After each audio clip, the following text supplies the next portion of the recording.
오늘 주일 예배는 실패해도 아름다운 인생, 오늘 주일 예배는 실패해도 아름다운 인생이라는 제목으로 잠깐 시간 은혜를 나누고자 합니다. 인간은 누구든지 실패를 경험합니다. 그러면 실패가 나쁜 것이냐? 예, 나쁜 것입니다. 좋은 것은 아니죠. 그러면 실패가 반드시 나쁜 것이냐? 꼭 그렇지만은 않다는 것입니다. 왜냐? 우리는 실패를 통해서 많은 것을 배울 수 있기 때문입니다. 그리고 무엇보다 하나님께서는 인간의 실패를 선용하시기 때문에 실패가 반드시 나쁜 것만은 아니다라는 것이죠. 예를 들어서 유대인들이 예수님을 싫어하고 배척하지 않았습니까? 그러니까 그들이 참된 구원의 진리를 얻는데 단단히 실패했다는 것입니다. 그러나 그 실패로 말미암아 세계 열방의 수많은 민족들이 참된 구원의 진리를 접하게 되는, 듣게 되는, 복음의 기쁜 소식을 듣게 되는 계기가 되었다는 것이죠. 다시 말해 분명히 실패인데 유대인들이 실패했는데 이 실패가 하나님의 일을, 하나님의 섭리를 이루어 나가는 데 있어서 좋게 사용되더라, 선용되더라는 것입니다. 그러므로 실패가 반드시 나쁜 것만은 아니다라는 것이죠. 또 젊은 분들은 잘 모르실 텐데 과거에 전라도 이리역 폭발 사고라는 것이 있었거든요.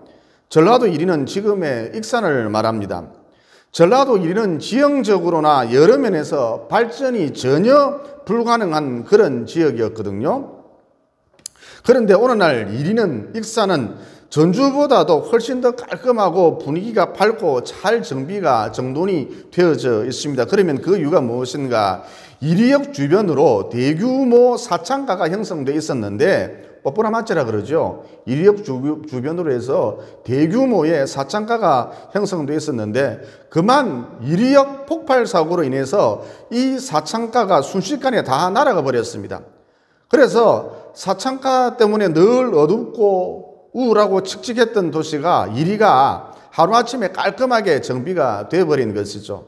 그리고 아무것도 없으니까, 이제 아무것도 없어져 버렸으니까 대규모의 세금이, 국비가 투입돼서 공원도 만들어지고 여러 가지 문화시설도 만들어지고 시민 편의시설도 들어서게 된 것입니다. 한마디로 이리가 몰라보게 달라진 것이죠. 이리에 살고 있는, 익산에 살고 있는 어르신들에게 한번 물어보십시오. 이리역 폭발 사고 때문에 이리 발전이 50년 정도 더 앞당겨졌다, 이구동성으로 다 이렇게 말을 하거든요. 그러니까 실패가 반드시 나쁜 것만은 아니다. 이어 사도행전 13장 46절에 보면 이런 말씀이 나옵니다. 바울과 바나바가 담대히 말하여 이르되 하나님의 말씀을 마땅히 먼저 너희들에게 유대인들에게 전할 것이로되 너희가 그것을 버리고, 즉 참된 구원의 진리를 버리고 영생을 얻기에 합당하지 않은 자로 자처하기로, 복음을 배척하기로 우리가 이방인에게로, 다른 민족에게로 향하노라. 그러니까 앞서 말씀드린 대로 유대인들이 참된 구원의 진리인 예수님을 배척함으로써, 곧 그들이 실패함으로써 오히려 참된 구원의 진리가, 복음의 기쁜 소식이 전 세계로 퍼져나가게 되는 계기가, 전기가 마련되었다는 것이죠. 즉 인간의 실패가, 유대인의 실패가 하나님의 뜻을 이루는 발판이 되었다는 것입니다. 따라서 실패가 반드시 나쁜 것만은 아니다라는 것이죠. 여러분, 저도 마찬가지입니다. 20대 때 젊은 시절 저를 좋아했던 여자들이 꽤 많았거든요. 그런데 다 실패했습니다. 첫사랑도 실패했고요, 그 다음 사랑도 실패했고요, 그 다음 사랑도 실패했습니다. 이렇게 얘기를 하니까, 말씀을 드리니까 제가 꼭 바람둥이 같습니다. 어쨌든 서너 번의 사랑의 실패, 그리고 그러던 중 마지막으로 정삼호를 만나서 결혼을 했는데 그때의 실패가 참 유익했다, 지금에 와서 이런 생각이 든다는 것이죠. 왜냐? 지금에 와서 곰곰이 따져보니까, 생각을 해보니까 그때 그 여자애들 신앙도 형편없었고요, 살림 자체가 안 되는 그런 여자들이었기 때문입니다. 그러므로 앞서 말씀드린 대로 실패가 반드시 나쁜 것만은 아니다. 첫사랑의 실패, 그 다음 사랑의 실패, 반드시 나쁜 것만은 아니다. 이에 본문에 등장하는 둘째 아들 당자, 실패한 사람이었죠. 그런데 사실 이 둘째 아들보다 당자보다 더 실패한 놈은, 소위 말해서 밥맛이 떨어지는 놈은 지금까지 아버지 집에 쭉 살고 있었던 첫째 아들이라 할 수가 있겠습니다. 왜냐? 둘째가 돌아왔을 때, 당자가 돌아왔을 때 아버지가 소고기 파티 좀 해줬다고 저놈에게 왜 저런 대우를 해주느냐? 저 인간 가짜는 놈한테 왜 저런 대우를 해주느냐? 그러면서 씩씩거리고 또 속이 좁아 터져서는 흥분을 하고, 또 나보다 착한 놈이 있으면, 나보다 의로운 놈이 있으면 나보라고 해. 그러면서 언제나 자기의 의로움만 내세웠기 때문입니다. 여러분, 첫째 아들, 이놈 참 밥맛 떨어지는 놈이죠. 반면 둘째 아들인 당자는 연이은 사업 실패로 말미암아서 아버지가 주신 돈을 다 까먹고 허랑방탕하게 살았습니다만 끝이, 마지막이 너무너무 좋았지요. 마치 9회 말 역전 만루 홈런을 보는 것 같습니다. 따라서 둘째 아들 당자, 실패하기는 했습니다만 이 실패에는 유익한 점이, 좋은 점이 많았다는 것입니다. 그래서 거듭 강조합니다만 실패라는 것 반드시 나쁜 것만은 아니다라는 것이죠. 그 다음 본문에 등장하는 당자처럼 우리 모두는 실패 전문가들인데, 좀 더 구체적으로 실패를 통해서 얻을 수 있는 유익함, 어떤 것이 있을 수 있을까요? 무엇보다 실패를 통해서 우리 인생이 더없이 아름다워질 수 있다는 것입니다. 여러분, 언제 사람이 아름다워 보이던가요? 아무도 읽지도 않는 두꺼운 자서전을 출판을 해서 나누어주고, 자서전 누가 읽습니까? 지 자랑 쭉 적어놨는데. 이런 거 나누어주고, 또 자기 의로움을 드러낼 때, 상 받은 것을 드러낼 때, 자랑할 때, 이때가 사람이 아름다워 보이던가요? 전혀 그렇지가 않죠. 이때는 사람들이 말을 안 해서 그렇지 속으로는 다 욕을 합니다. 자서전 한번 나눠줘 보세요. 속으로 다 욕을 합니다. 그래, 너 잘났다 그러면서 모두들 시원찮게 생각을 한다는 것이죠. 그러면 도대체 언제 사람이 아름다워 보이는가? 회개할 때, 용서를 구할 때, 또 저는 아무것도 아닙니다, 한낱 죄인에 불과합니다 그러면서 자기를 부인할 때 우리는 그 사람에게서 아름다움을 느낄 수가 있다는 것이죠. 그러므로 본문의 당자가 왜 아름답게 보이느냐? 첫째는 매력이 하나도 없는데 본문의 당자가 왜 아름답게 보이느냐? 회개하고 용서를 구했기 때문이다라는 것입니다. 또 저는 죄인입니다 그러면서 자기를 부인했기 때문이다라는 것이죠. 그러니까 여러분, 실패해도 좋다는 것이죠. 얼마든지 실패해도 좋습니다. 마무리를 잘 하기만 하면, 실패해도 마무리를 잘 하기만 하면, 즉 용서를 구하고 회개하고 자기를 부인하고 이런 식으로 마무리를 잘 하기만 하면 실패를 통해서 그 인생이 더없이 아름다워질 수 있다는 것이죠. 오늘 본문에 등장하는 당자는 그냥 당자가 아니고 돌아온 당자였잖아요. 돌아온 당자를 무엇이라 그러죠? 돌탕이라 그러죠. 그런데 이 돌탕이 무엇이라고 말을 했느냐? 성경에 보니까 아버지, 내가 하늘과 아버지께 죄를 지었사오니 지금부터는 아버지의 아들이라 일컬음을 감당하지 못하겠나이다. 그러니까 이 돌탕이 회개하고 용서를 구하고, 또 저는 더 이상 아버지의 아들이 아닙니다, 종입니다, 죄인입니다 그러면서 자기를 부인했다는 것입니다. 그러자 돌탕의 아버지가 돌탕을 보고 무슨 소리를 하고 있노? 너는 여전히 내 아들이란다. 여러분, 이 부자의 상봉, 이 부자의 아버지와 아들의 상봉 장면 추합니까? 아름답습니까? 말할 것도 없이 아름답지요. 풍경과 같습니다. 그러니까 앞서 밝힌 대로 실패해도 얼마든지 넘어질 수 있습니다. 넘어져도 실패해도 용서를 구하고 회개하고, 또 저는 한낱 죄인에 불과합니다 그러면서 자기를 부인하면, 이렇게 마무리를 잘 하기만 하면, 실패해도 이렇게 마무리를 잘 하기만 하면 실패한 다음 우리 인생이 더없이 아름다워질 수 있다는 것입니다. 그리고 여러분, 다윗의 인생이 왜 아름답습니까? 영토 확장을 많이 하고 대규모의 토모 공사를 하고 또 언제나 다윗성에 금은 부하가 넘쳐났기 때문인가요? 여러분, 이런 것들은 후대 사람들이 기억조차 못하거든요. 그런데 어느 누구든지 시편 51편을 읽으면 다윗의 인생에 대해서 말하기를, 다윗의 인생에 대해서 평가하기를 참 아름답구나 그런다는 것입니다. 여러분, 시편 51편은 다윗이 그의 충신 우리아를 죽이고 그의 아내 밧세바를 취한 다음, 곧 실수한 다음, 실패한 다음, 바람을 피우고 실패한 다음 통렬히 회개하면서 적은 시거든요. 거기 보면 이렇게 되어 있습니다. 특별히 17절에 하나님께서 구하시는 제사는 상한 심령이라. 하나님이여 상하고 통회하는 마음을 주께서 멸시하지 아니하시리이다. 그러니까 여기서도 알 수 있는 것이 무엇입니까? 얼마든지 실수할 수 있다. 얼마든지 실패할 수 있다는 것이죠. 그런데 그 실패를 통해, 실수를 통해 용서를 구하고 회개하고, 또 저는 한낱 상한 심령에 불과합니다. 여태껏 살아오면서 너무나도 많은 죄를 지어서 한낱 병든 심령에 불과합니다. 이렇게 자기를 부인해버리면 실패했지만 마무리를 잘하면 그 인생이 더없이 아름다워질 수 있다는 것이죠. 그러므로 실패했을 때, 실수했을 때 회개하는 모습으로, 다윗처럼 탕자처럼 회개하는 모습으로, 또 자기를 부인하는 모습으로 마무리를 잘 하셔서 실패를 통해서 꺾이고 취해지는 것이 아니라 오히려 실패를 통해서 꽃보다도 더 아름다운 남은 여생 보내시기를 예수님 이름으로 진심으로 축원을 드립니다. 그 다음 여러분, 이 대목에서 실패를 통해서 하나님, 저는 죄인입니다. 탕자입니다. 죄인 오라 하실 때에 하나님 날 불러주세요. 그러면서 자기를 부인하는 것, 이것 자체가 굉장한 능력이 될 수 있다는 것이죠. 그러니까 사람이 자기를 부인해버리면 어떤 일이 벌어지느냐, 십자가만이 내가 살 수 있는 유일한 길이구나, 이런 영적 진리를 단번에 깨달아 알 수 있다는 것이죠. 이를 도통한다, 득도한다 그러죠.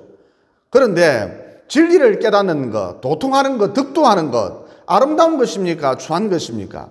당연히 아름다운 것이겠지요. 따라서 자기를 부인하는 것, 무엇보다 인생을 살아가는 데 있어서 자기를 부인하는 것, 하나님, 저는 하나님 앞에서 한낱 죄인에 불과합니다 그러면서 자기를 부인하는 것, 이게 우리 인생을 더없이 아름답게 만들어준다는 것입니다. 아름답게 살려면 자꾸 자기를 부인하세요. 나는 죄인이라 그러고 하나님 앞에서 용서를 구하고 자꾸 그러면 네 인생이 아름다워진다는 것이죠. 이어 김연아 선수 얘기해 보도록 하겠습니다. 인기가 여전하더라고요. CF도 많이 찍고. 여러분, 김연아 선수가 왜 아름답지요?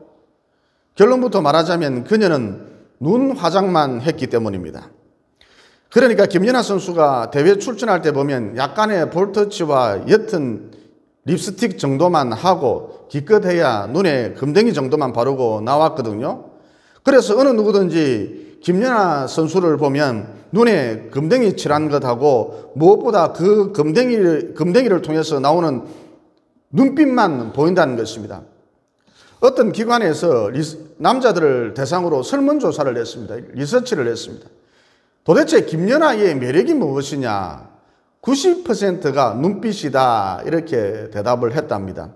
그러니까 경기를 시작할 때의 김연아의 눈빛, 얼음판에서 원을 그릴 때의 김연아의 눈빛, 마무리할 때의 김연아의 강렬한 눈빛, 이게 너무너무 매력적으로 아름답게 다가오더라는 것이죠.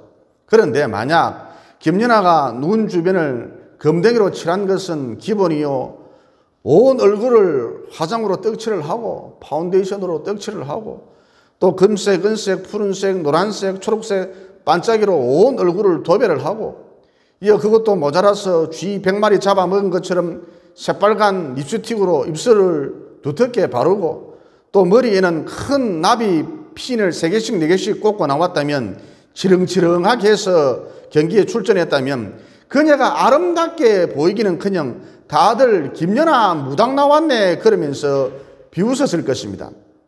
그러니까 아직도 김연아 선수의 인기가 식을 줄 모르는데, 김연아를 통해서 얻을 수 있는 메시지가 무엇이냐?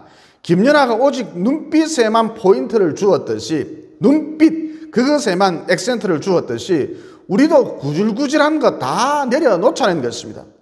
눈 화장 정도만 하자는 것이죠. 무슨 얘기냐? 자기 부인, 그러니까 주님, 저는 죄인입니다. 죄인오라 하실 때에 날 불러주소서, 이런 자기 부인, 이것 하나만큼은 똑 부러지게 하자는 것입니다. 그러면 인생이 더없이 아름다워질 수 있다는 것이죠. 매력이 넘치는 사람이 될 수 있다는 것입니다.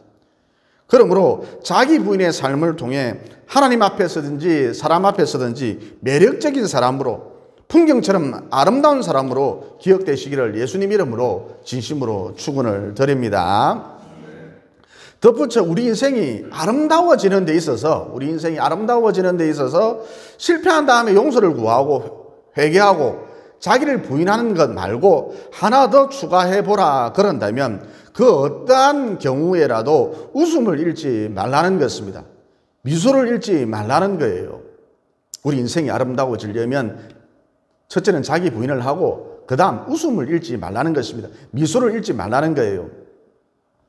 여러분, 유유히 스케이트를 타다가 점프를 해서 공중으로 붕 떠서 빠른 속도로 뱅뱅 도는 기술을 무엇이라 그러지요? 트리플 악셀이라 그런답니다. 그러면 트리플 악셀의 세계적인 지도자가 누구냐? 오셀이라는 코치입니다. 그러니까 세계 최고의 피겨 선수가 되고 싶다, 트리플 악셀 부분에 있어서 세계 최고의 선수가 되고 싶다 그러면 다른 거 다 필요 없고 반드시 오셀 코치한테 가서 배워야 한다는 것이죠. 그래서 김연아가 오셀 코치를 찾아가서 부탁하기를, 선생님, 트리플 악셀을 좀 가르쳐 주십시오. 트리플 악셀 부분에 있어서 세계 최고의 선수가 저도 되고 싶습니다. 그런데 오셀 코치가 김연아 선수의 얼굴을 잠시 쳐다보더니 눈빛을 교환하더니 꽤 긴 시간 눈빛을 교환하더니 냉정하게 거절을 해버렸거든요. 그러면 오셀 코치가 이렇게 한 이유가 무엇이냐? 오셀 코치는 기독교 문화권에서 성장한 사람이거든요. 그러니까 기독교 문화권에서 자란 사람들은 상대방과 눈이 마주쳤을 때, 눈빛 교환이 이루어졌을 때 싱긋이 웃거든요. 미소를 지어 보인다는 것입니다. 이게 예의라는 것이죠. 이게 기본이라는 것입니다. 그런데 오셀 코치와의 눈빛 교환이 있었지만 김연아는 웃지도 않았고, 또 연습할 때 보면 더더욱 인상을 썼고, 무엇보다 자기가 원하는 대로 잘 안 되면, 자기가 원하는 대로 잘 안 될 수도 있는데 자기가 원하는 대로 잘 안 되면 어금니까지 꽉꽉꽉 깨물면서 심하게 인상을 쓰더라는 것이죠. 쉴 때도 무표정하게 앉아있고. 그래서 오셀 코치가 김연아와 눈빛 교환을 한 다음, 그리고 그녀의 연습하는 모습을 조용히 지켜본 다음, 얘는 예의가 없구나, 얘는 기본이 안 돼 있구나, 이렇게 판단을 하고 김연아의 코치가 되는 것을 단칸에 거절을 했답니다. 그래서 김연아 선수의 주변 사람들이 또 대한빙상협회에서 오셀 코치를 찾아가서, 오셀 코치님, 원래 우리 민족은 잘 웃는 민족이었습니다. 그냥 얼굴만 쳐다봐도 웃는 민족이었거든요. 그런데 수많은 외침과 전쟁을 겪다 보니까 삶이 너무너무 고되고 파랑만장하다 보니까 어느새 우리 민족이 미소를 잃어버렸답니다. 이것을 좀 이해를 해 주십시오. 제발 우리를 좀 불쌍히 여겨 주십시오. 또 김연아의 주변 사람들이 오셀 코치에게 한국 문화의 특수성을 얘기하면서, 오셀 코치님, 이상하게도 우리 한국 문화는 2등을 싫어합니다.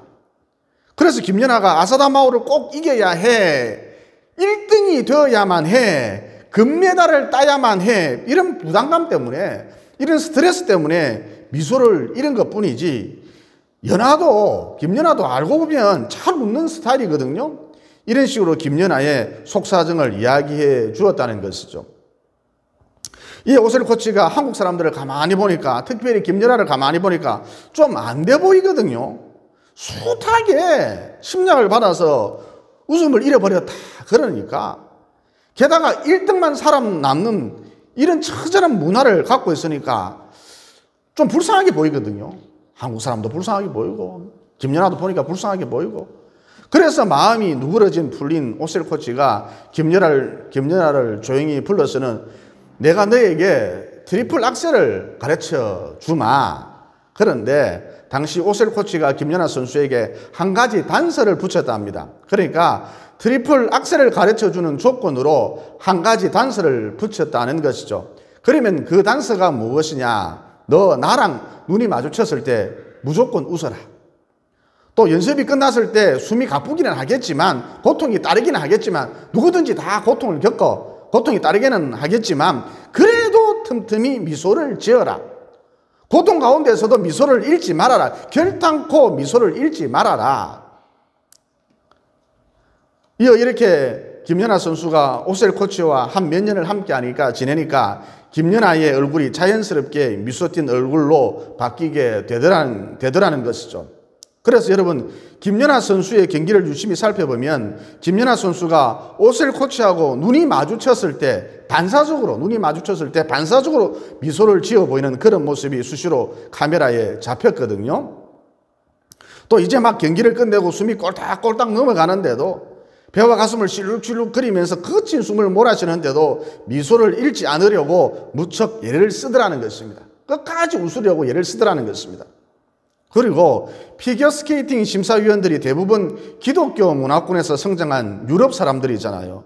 그래서 비슷하게 연기를 했지만, 김연아나 아사다 마오나 비슷하게 피겨를 탔지만, 심지어 당시 NHK 스포츠 뉴스 중계를 보면 아사다 마오가 약간 좀 더 우세한 것으로 평가되기도 했습니다만, 기독교 문화권에서 성장한 유럽 심판들이 무표정한 아사다 마오보다는 미소가 가득한, 끝까지 미소를 잃지 않았던 김연아에게 더 높은 점수를 줬다는 것이죠.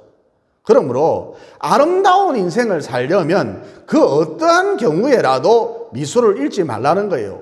웃음을 잃지 않는다라는 그 자체가 능력이라는 것입니다. 또 제가 청년사역을 할 때 일인데, 아주 잘생긴 남자 청년이 있었습니다. 소위 말하는 조각미남이었죠. 게다가 이 친구는 능력도 뛰어나고 못하는 게 없었어요. 능력도 뛰어나고 또 영어를 우리 한국말보다 더 유창하게 잘했습니다. 또 유머 감각도 탁월했습니다. 이럴 때 보면 신은 공평하지 않은 것 같지요. 다 잘했습니다. 따라서 이 남자 청년을 노리는 여자 청년들이 꽤 많았겠죠. 그 중에는 미모도 출중하고 수도권 대학도 나오고 집안도 빵빵하고 권사님 댁 자제들도 있었습니다. 그런데 이 남자 청년이 결국 그냥 평범한 어떤 여자 청년하고, 얘네 부모는 교회도 안 다녀요. 지 혼자 다녀요.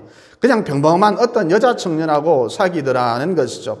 그러니까 미스 코리아 뺨칠 정도로 예쁘고 팔등시 미녀이고 학벌 좋고 집안 배경도 좋고 또 부모가 교회 중직자이고, 이런 여자 청년들도 꽤 많았는데, 누가 봐도 그저 그런 보통이, 누가 봐도 그저 그런 평범이 여자 청년하고 사귀더라는 것이죠. 제가 봐도 참 신기했답니다. 그래서 제가 그 남자 청년에게 물어봤지요. 너는 제가 저 평범이가, 저 보통이가 너무너무 보통스러워요. 사람을 쳐다보면 너무너무 보통스럽습니다.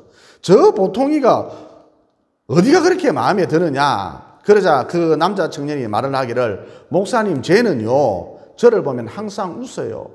제 기억 속에 제가 웃지 않았던 적이 단 한 번도 없었던 것 같아요. 그래서 쟤를 만나면 내가 너무너무 행복해집니다. 이어 급기야 이 남자 청년이 그 보통이 여자 청년에게, 그 평범이 여자 청년에게 먼저 프로포즈를 했고, 약간의 반대는 있었습니다만 먼저 프로포즈를 했고 결국 결혼까지 하게 되었다는 것이죠. 또 이런 여자 청년도 있었습니다. 얼큰이인데, 얼큰이가 뭔지 아시죠? 얼굴이 아주 큰 사람을 말합니다. 얼큰인데 엎친 데 덮친 격으로 눈 밑에 살이 엄청 많은 거예요. 눈이 퉁퉁 부은 것처럼 눈 밑에 살이 엄청 많은 거예요. 그런데 항상 웃는 얼굴을 하고 있으니까 사람들이 무엇이라 그러느냐, 쟤는 다른 사람보다 애교살이 많다 그러더라는 것입니다. 그러니까 여러분, 눈 밑에 살은 그냥 지방 덩어리거든요. 애교살은 무슨 애교살입니까? 그냥 눈 밑에 지방이 꽉꽉 들어차 있는 거예요. 그런데 웃으니까, 사람을 보면 싱긋이 웃으니까, 사람을 쳐다보면 눈빛을 교환하면 자주 싱긋이 웃으니까, 이 지방 덩어리를 가리켜, 눈 밑에 꽉꽉 들어차 있는 이 지방 덩어리를 가리켜서 사람들이 애교살이라 불러주고 그녀를 너무너무 좋아해 주더라는 것입니다. 그러므로 인생을 아름답게 만들려면 미소를 잃지 말라는 것이죠. 비록 고통스럽더라도, 삶이 고통스럽더라도 끝까지 웃으라는 것입니다. 덧붙여 데살로니가전서 5장 16절로 18절에 보면, 쉬지 말고 기도하라, 항상 기뻐하라, 범사에 감사하라. 이것이 그리스도 예수 안에서 너희를 향하신 하나님의 뜻이니라 그러셨잖아요. 여러분, 쉬지 말고 기도하라는 무슨 뜻이죠? 항상 하나님을 의지하라는 것입니다. 설쳐내지 말고 항상 하나님을 의지하라는 것입니다. 이어 항상 기뻐하라. 범사에 감사하라. 무슨 뜻이죠? 항상 기뻐하라. 범사에 감사하라. 무슨 뜻입니까? 한마디로 웃고 살라는 것입니다. 특별히 다른 사람과 눈이 마주쳤을 때에 싱긋이 웃어주라는 것이죠. 이런 맥락에서 오늘 내가 한 번 웃었다. 상대방과 눈이 마주쳤을 때 한 번 미소 지어주었다. 그러면 오늘 내가 한 번 하나님의 뜻을 이루는 것이고, 오늘 내가 두 번 웃었다. 두 번 미소 지어주었다. 그러면 오늘 내가 두 번 하나님의 뜻을 이루는 것입니다. 물론 세 번 웃고 오늘 세 번 다른 사람을 만났을 때 세 번 다 미소를 지어주었다면 세 번 하나님의 뜻을 이룬 것이겠죠. 그러므로 살다 보면 얼마든지 실패할 수 있다. 실수할 수 있다. 그러나 그때 회개하고 용서를 구하고 또 죄인이라고, 나는 죄인에 불과하다고, 탕자라고 이렇게 자기를 부인하시고 또 되도록이면 웃고 사셔서, 특별히 다른 사람과 눈이 마주쳤을 때 싱긋이 미소를 지어줌으로써, 힘들어도 미소를 잃지 않음으로써 풍경화처럼 아름다운 남은 여생을 보내시는 것은 물론 이려니와 하나님의 뜻을 이루어 드리는 아름다운 남은 여생 보내시기를 예수님 이름으로 진심으로 축원을 드립니다. 기도드리겠습니다. 사랑의 하나님, 오늘 말씀을 통해 살다가 보면 얼마든지 실수를 할 수 있다, 실패할 수 있다. 하지만 마무리를 어떻게 하느냐에 따라서 인생이 더없이 죄해질 수도 있고 인생이 더없이 아름다워질 수도 있다는 진리를 깨닫게 되었습니다. 그러므로 실패한 다음에 다윗과 같이, 탕자와 같이 용서를 구하고 회개하고, 또 주님, 저는 한낱 죄인에 불과합니다. 죄인오라 하실 때에 날 부르소서 그러면서 자기를 부인함으로 실패하기 전보다 실패한 다음에 우리 인생이 더더욱 아름다워질 수 있도록 도와주시옵소서. 또 인생이 아름다워지려면 미소를 잃지 말라. 비록 고통 중에 있다 할지라도 미소를 잃지 말라. 특별히 다른 사람과 눈이 마주쳤을 때 웃어주어라. 이게 또 하나님의 뜻이라는 진리도 깨닫게 되었습니다. 그러므로 그 어떠한 경우에라도 미소를 잃지 않으므로 꽃보다 아름다운 남은 여생을 보내고, 더 나아가 매일매일 우리의 삶이 하나님의 뜻을 이루어드리는 아름다운 삶, 위대한 삶이 될 수 있도록 도와주시옵소서. 세 번씩이나 주님을 부인하고 실패한 베드로가 용서를 구하자 아무 일이 없었다는 듯이 그를 일으켜 세우시며 내 양을 먹이라고 사도의 직분을 맡겨주셨던 예수님 이름으로 기도드리옵나이다. 아멘.